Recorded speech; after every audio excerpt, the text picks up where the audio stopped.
அண்ணா நில்லு. நான் அன்னைக்கு இருந்த ப்ரெஷரில் கொஞ்சம் பேசிட்டேன், பிடிச்சி பேசி விட்டுட்டேன். ஐம் சாரி டி அப்படின்ட்டு டே சொல்ல, லூனா டே சாரின்ற ஒன்று கேட்டுடா, எல்லாமே சரியாகிருமா?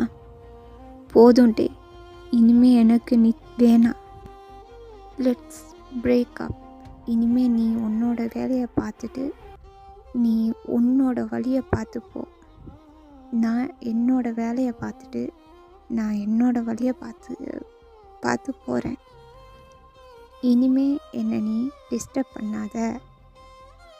பண்ணாத டே அப்படின்ட்டு லூனா முன்னாடி போக, டே லூனா நில்லுடி, அதான் சாரி கேட்டேன்ல, அப்புறம் ஏண்டி லெட்ஸ் பிரேக் அப்ன்ற அப்படின்னு. அதுக்கு லூனா, இங்கே பாருடி, நமக்குள்ளே இனிமேல் எதுவுமே இல்லை, எல்லாமே முடிஞ்சிட்டு இங்கே நின்று கத்திகிட்ருக்காம கொஞ்சம் என்ன நிம்மதியாக இருக்க விடுன்னு சொல்கிறா.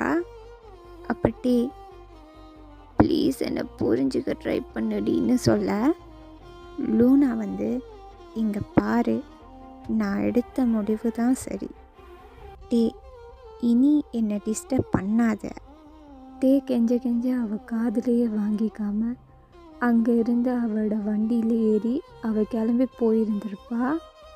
டே அங்கேயே உட்காந்து ரொம்ப வெக்ஸாகி அழுதுருப்பான்.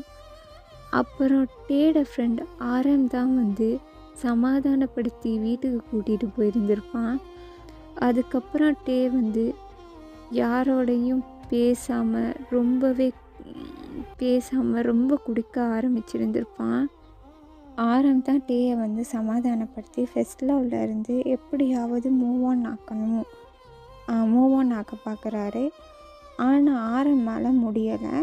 அப்போ தான் டேயை கூட்டிகிட்டு ஒரு ட்ரிப் மாதிரி பிளான் பண்ணி எல்லாரும் போகிறாங்க. போகிற இடத்துல தான் குழந்தைங்களோட குழந்த மாதிரி விளையாடுற நம்ம ஸ்டோரியோட ஹீரோயினான டே பார்க்குறாரு. இனிமேல் உங்களுக்குள்ள லவ் ஃபீல் வருமா இல்லை வராதாங்கிறத நான்